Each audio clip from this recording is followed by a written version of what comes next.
கிரிமினல்கள் வழக்கறிஞர்களை நாடியது போய் வழக்கறிஞர்களே கிரிமினலாக இருக்கிறார்கள் என்பதுதான் இந்த வழக்குடைய விசித்திரமாக இருக்கிறது. அப்படி எவனாவது சாதி ரீதியாக நடந்து கொண்டால் அவனை மொத்தமாக அடி என்று ஆம்ஸ்ட்ராங் சொல்லி இருக்கிறார். நீதிபதிக்கே மண்டையில் அடி விழுந்துச்சு அந்த டைம். கொலைக்கு காரணமானவர்கள், கொலைக்கு பின்புலமாக இருக்கிறவர்களே கூடவே வந்திருக்கிறான் கட்சி தலைவரோட. ஹரிஹரன் என்று சொல்லக்கூடிய ஒரு வழக்கறிஞர் இதற்கு எல்லா இந்த குற்றங்களுக்கு பின்னணியில் அவர் ஸ்கெட்ச் போட்டு கொடுக்கக்கூடிய இடத்துலையும் அவர் இருந்திருக்கிறாரு. ஆனா இது எந்த நோக்கத்திற்காக நடந்தது, எதற்காக இத்தனை பேர் இதற்குள்ள தலையிடுறான்? இரண்டு தரப்புக்கு இடையே மோதல் நடந்துச்சுன்னா போலீஸ் மகிழ்ச்சி அடைவான். என்ன காரணம்னா, இந்த கொலை செஞ்ச சில மணி நேரங்களிலோ காவல்துறை துரிதமாக தேடுகிற போது வேறொரு குரூப் போய் சரணடைவாங்க. சம்பவம் செந்தில் பிடிபடும் போதுதான் அதற்கான உண்மை வெளிவரும்.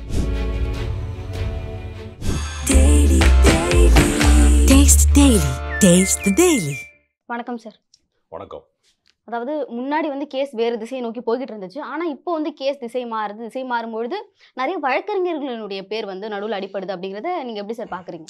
வழக்கமாக குற்றவாளிகள் ஏதாவது ஒரு பிரச்சனையிலே பாதிக்கப்பட்டவர்களோ அல்லது குற்றவாளிகளோ ஏதாவது ஒரு சட்டப்பூர்வமான உதவி தேவைப்படுகிற போது வழக்கறிஞர்களை நாடுவார்கள். எல்லா கிரிமினலாக இருக்கணும், அவன் திருட்டு கொலை குற்றமாக இருக்கலாம், எந்த வழக்கு சம்பந்தப்பட்டவராக இருக்கலாம், அல்லது சிவில் சார்ந்த நிலம் சார்ந்த தகராறுகள் எல்லாவற்றிற்குமே வழக்கறிஞர்களை தான் நாடுவது வழக்கம். ஆனால் கிரிமினல்கள் வழக்கறிஞர்களை நாடியது போய் வழக்கறிஞர்களே கிரிமினலாக இருக்கிறார்கள் என்பதுதான் இந்த வழக்குடைய விசித்திரமாக இருக்கிறது. ஆம்ஸ்ட்ராங் வழக்கில் இருக்கக்கூடியவர்கள் சம்பந்தப்பட்டவர்கள் எல்லாருமே வழக்கறிஞர்களாக இருக்கிறார்களே என்பது ஒரு வினோதமான விஷயமாக இருக்கிறது. அதற்கு என்ன காரணம் என்றால், ஆம்ஸ்ட்ராங் அவர்கள் சட்டக்கல்லூரியிலே நடந்த 2009 காலகட்டத்திலே சட்டக்கல்லூரியிலே நடந்த ஒரு மிகப்பெரிய வன்முறை பெரியாட்டத்திற்கு பின்னால் சட்டக்கல்லூரி மாணவர்களிலேயே தென் மாவட்டங்களிலே இருந்து அல்லது வேறு மாவட்டங்களிலே இருந்து வரக்கூடியவர்கள், இடைநிலை ஆதிக்க சாதிக்காரர்கள் இங்கு இருக்கக்கூடிய பட்டியல் சமூகத்து இளைஞர்களை அவமதிப்பாக நடத்துவது, அவமரியாதையாக நடத்துவது என்கிற ஒரு பிரச்சனை இருந்திருக்கிறது. சாதி ரீதியான ஒரு மோதல் இருந்திருக்கிறது. அப்படி எவனாவது சாதி ரீதியாக நடந்து கொண்டால், அப்படி குரூப் சேர்த்தாங்கன்னா, அவர்கள் உங்களை சாதி ரீதியாக ஏதாவது தவறாக பேசினார்கள்னா அவனை மொத்தமாக அடி என்று நான் பார்த்துக்கிறேன் என்று ஆம்ஸ்ட்ராங் சொல்லி இருக்கிறார். அதனால ஒரு பெரிய கலவரம் மாதிரியே இங்கே வெடித்தது. சட்டக்கல்லூரி மாணவர்களுக்கு இடையே ஒரு பெரிய மோதல் ஏற்பட்டு நீதிபதிக்கே மண்டையில் அடி விழுந்துச்சு அந்த டைம்.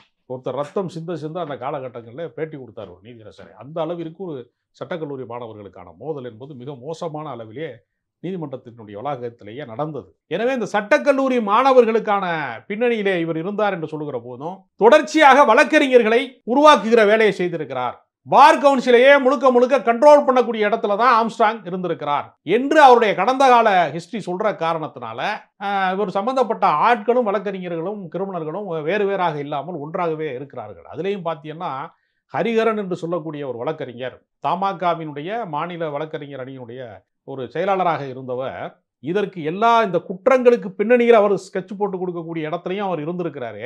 அவர் நம்முடைய ஜி.கே. வாசன் அவர்கள் நினைவு அஞ்சலி செலுத்துவதற்காக வேண்டி அவருக்கு ஆம்ஸ்ட்ராங்குக்கு இறுதி அஞ்சலி செலுத்துவதற்காக வந்த இடத்திலே கூடவே வந்திருக்கிறாரு. கொலைக்கு காரணமானவர்கள், கொலைக்கு பின்புலமாக இருக்கிறவர்களே கூடவே வந்திருக்கிறான் கட்சி தலைவரோட.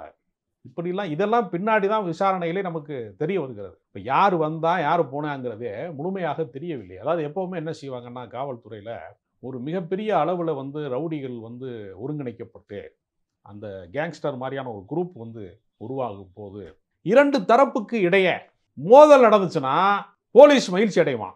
என்ன காரணம்னா, காவல்துறை ஏன் அதற்கு மகிழ்ச்சி அடைவாங்க அப்படின்னா, இப்போ நீங்கள் காவல்துறையில் ஒருத்தர் என்கவுண்டர் பண்ணிட்டார்னு வச்சுங்க, அவங்களுக்கு சட்டப்பூர்வமாக 1000 விசாரணை இருக்குது. அது சாதாரண விஷயம் கிடையாது. பல பேருக்கு அதில் பதவி ப்ரொமோஷன் இல்லாமல் போயிடும். பல பேருக்கு சிக்கலான விஷயமா மாறும் சட்ட ரீதியாக.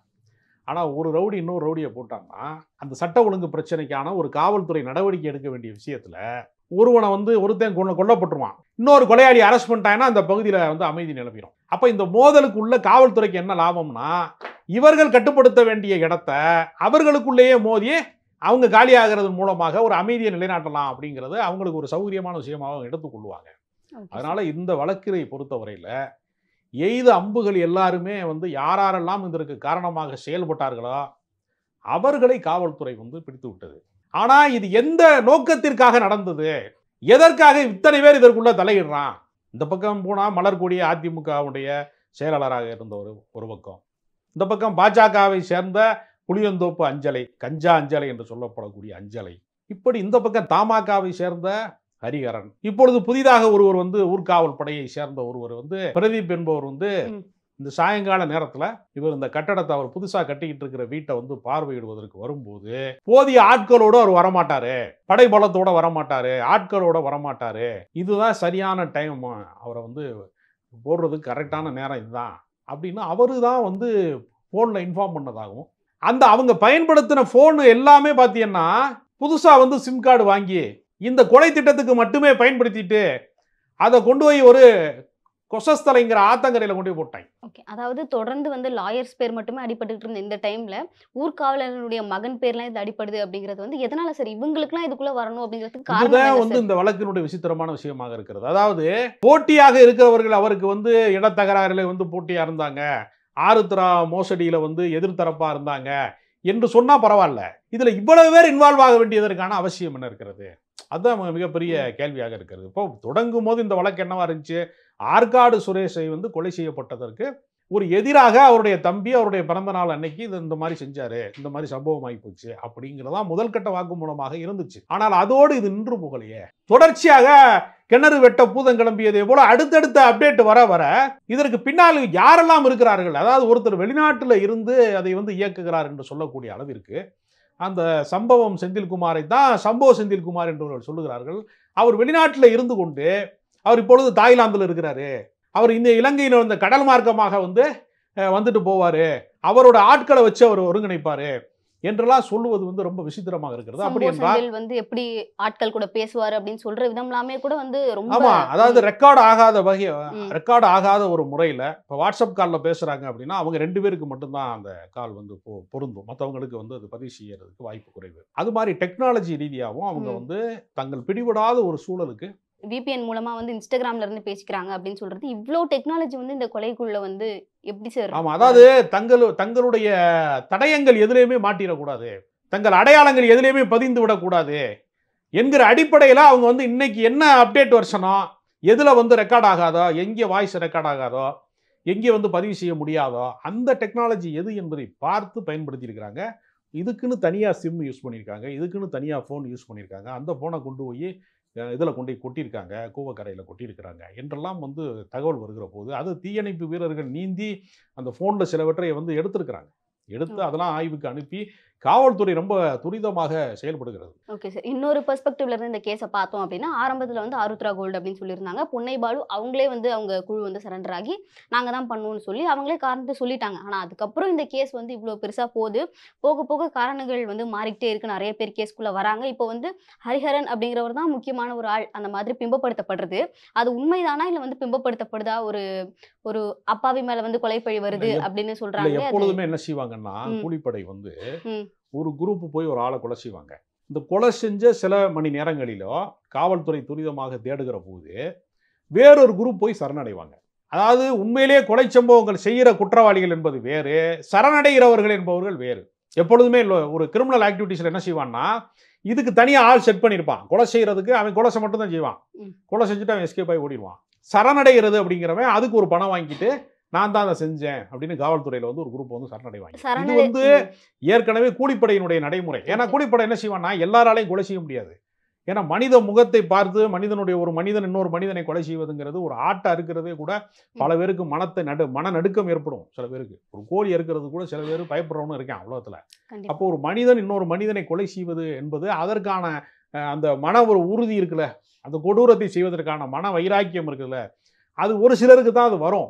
அதனால கூலிப்படையா வேலை செய்யறவன் வந்து சரணடைய மாட்டான், அவன் அடுத்தடுத்த கொலைக்கு போய்கிட்டே இருப்பான். அவங்களுக்கு வந்து இது கொடுத்துருப்பாங்க, இங்கே டார்கெட் கொடுத்துருப்பாங்க, அதை வந்து இவ்வளவு பணம் வாங்கிட்டு இந்த ஆளை வந்து போடணும் அப்படின்னா அவன் வாக்கிங் போவான், அந்த காலையில் இந்த நேரம் இந்த இடத்துல வருவான் அப்படிங்கிறத கண்காணித்து கொலை செய்கிறவர்கள் என்பது வேறு, சரணடைவர்கள் என்பது வேறு என்பது ஏற்கனவே இருக்கக்கூடிய கூலிப்படையினுடைய தொழில்முறை ரகசியம். அது இப்ப இந்த வழக்குல சரணடைந்தவர்கள் தான் குற்றவாளிகளா, வாக்குமூலம் சொன்னவர்கள் தான் குற்றவாளிகளா, அல்லது அப்படி சொல்ல சொல்லி ஒரு குரூப்பை சரணடை வச்சிருக்கிறாங்களா என்கிற கேள்வியை தான் வந்து அது தொடக்கத்தில் கூட திருமாவளவன் போன்றவர்கள்லாம் எய்தவர்கள் 5 அம்புகள் வந்து பிடிபட்டிருக்கிறது.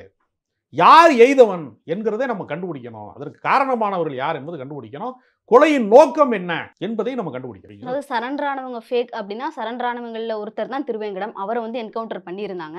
அப்போ வந்து ஃபேக் ஆனவங்க தான் வந்து என்கவுண்டர் பண்ணியிருக்காங்களா சார்? இல்ல, அதாவது எப்படின்னா, ம். இந்த வழக்கில் வந்து சரணடைந்தவர்கள் உண்மையா பொய்யா என்பது காவல்துறைக்கு மட்டும்தான் வெளிச்சம். ம். நான் சொல்வது வழக்கமாக கூலிப்படைகள் செயல்படுகிற ஒரு விதம் குறித்து தான் நான் சொன்னேனே தவிர, ம். இந்த வழக்கில் சரணடைந்தவர்கள் வேறு, கொலை செய்தவர்கள் வேறு என்கிற அர்த்தத்தில் நீங்க புரிந்து கொள்ளக்கூடாது. நான் அப்படி சொல்ல வரல.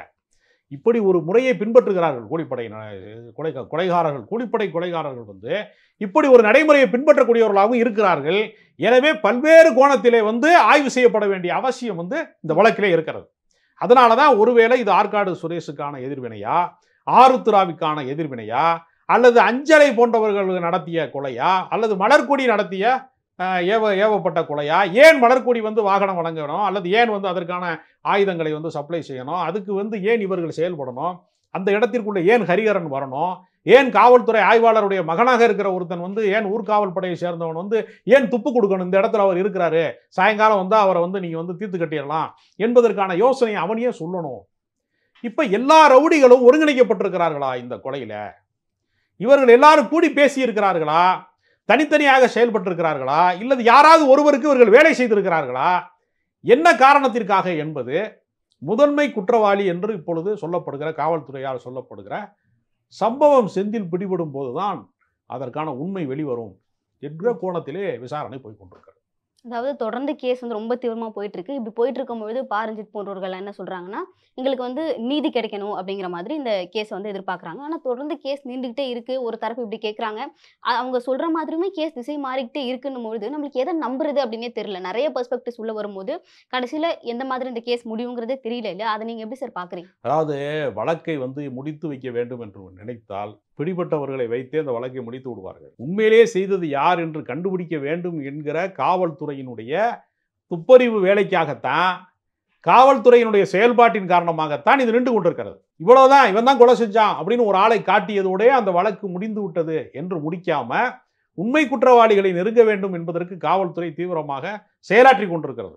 இன்றைக்கு வந்து அதிமுகவினுடைய ஒரு முன்னாள் அமைச்சராக இருக்கக்கூடிய ஒருவர் வந்து அங்கே ஆம்ஸ்ட்ராங்குடைய வீட்டுக்கு போய்விட்டு, காவல்துறை விசாரணை எங்களுக்கு திருப்தி அளிக்கிறது, தீவிரமான தேடுதல் வேட்டையிலே இருக்கிறார்கள் என்பதை ராஜேந்திர பாலாஜி என்று சொல்லக்கூடிய முன்னாள் அமைச்சர் வந்து இன்றைக்கு வந்து அவர் சொல்லியிருக்கிறார். அப்ப எதிர்க்கட்சிகள் மாற்று கருத்துடையவர்கள் கூட காவல்துறை விசாரணை மீது தவறு என்று சொல்லல, அவங்க துரிதமா விசாரிக்கிறாங்க. எனவே சிபிஐ விசாரணை போன்றதெல்லாம் அவசியம் இல்லை. எப்படியும் காவல்துறை உண்மையான குற்றவாளிகளை இதனுடைய நோக்கத்தை தெளிவுபடுத்திருங்கிறதா உண்மை.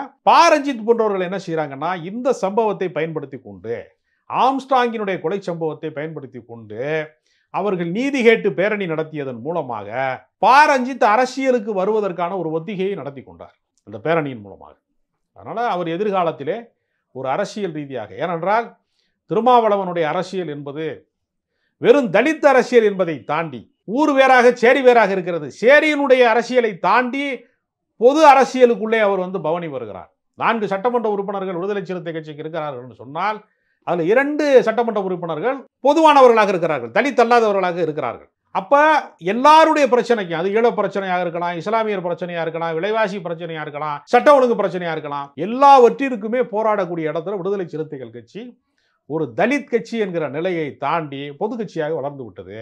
இப்படி பொது கட்சியாக அது வளர்ந்த காரணத்தினால தலித் பிரச்சனைகள் மீது திருமாவளவன் போதிய கவனம் செலுத்தவில்லை என்று ஒரு குற்றச்சாட்டை தலித் அமைப்புகளிலே இருக்கிற சில பேர் அதை முன்வைத்து எழுப்புகிறார்கள். தலித் அரசியல் என்கிற அந்த வட்டத்தை கைப்பற்றுவதற்கு ரஞ்சித் தீவிரமாக வேலை செய்து கொண்டிருக்கிறார்.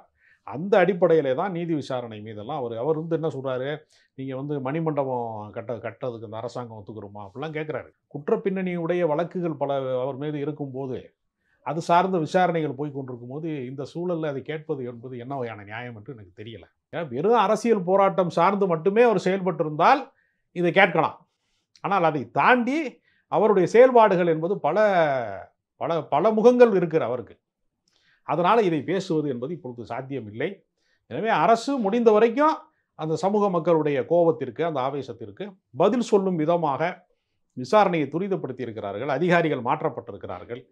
காவல்துறை வேகமாக செயல்பட்டு கொண்டிருக்கு. தொடர்ந்து வந்து கேஸ் ரொம்ப நீளமா போய்க்கிட்டே இருக்கு அப்படின்னாலும் சம்போ செந்திலை நோக்கி தான் இப்போ பயங்கரமா தேடிட்டு இருக்காங்க. இப்போ அவரை பிடிச்சிட்டாங்க அப்படின்னா கேஸ் முடிவுக்கு வருமா? அவர் வந்து விபிஎன்லாம் யூஸ் பண்ணி ரொம்ப டெக்னாலஜிக்கலா தான் இதை பண்ணியிருக்காரு அப்படின்னும்போது அவரை வந்து பிடிச்சிட முடியுமா? இல்லை பிடிச்சதுக்கு அப்புறம் இந்த கேஸ் முடிஞ்சிருமா சார்? அதாவது அதற்கான ஆதாரங்களை வந்து நீதிமன்றத்தில் சமர்ப்பிக்கிறோம். யாராவது ஒருத்தர் வந்து நான் தான் கொலை பண்ணேன்னு காவல் நிலையத்தில் சொன்னா கூட அவங்க கேள்வி கேட்பாங்க. அது உண்மையா? அந்த கொலையாளி பயன்படுத்தப்பட்ட கத்தி, கைரேகை அல்லது அவங்க வந்து சிசிடி கேமரா இப்படி பல விஷயங்களோடு தடயங்களோடு ஒத்துப்போகிறதா என்பதை பார்த்தா தான் கோர்ட்டில் கேஸ் நிற்கும். நீங்கள் சொல்கிற வாக்குமூலத்தைனா வந்து கோர்ட் ஏற்றுக்கிறோமான்னு ஒரு கேள்வி இருக்கிறது. நீதிபதிகள் ஏற்றுக்கொள்வார்களா? நீதி விசாரணை ஒப்புக்கொள்ளுமா? சட்டப்பூர்வமாக உங்களால் நிரூபிக்க முடியுமான்னு ஒரு கேள்வி இருக்கிறது. எனவே காவல்துறை விசாரணை என்பது ஒரு ஒரு ஒரு ஒரு பகுதி தான். நீதிமன்றம் தான் அதனுடைய தீர்ப்பை வந்து உறுதி செய்ய முடியும். அது ஒருவேளை சம்போ செந்திலோடு கூட இந்த வழக்கு முடிவதற்கும் சாத்தியம் இருக்கிறது. தொடர்ந்து இந்த கேஸ் பத்தி எங்களுக்கு நிறைய அப்டேட்ஸ் கொடுத்தீங்க. உங்க நேரத்துக்கு ரொம்ப நன்றி சார். Taste the Daily.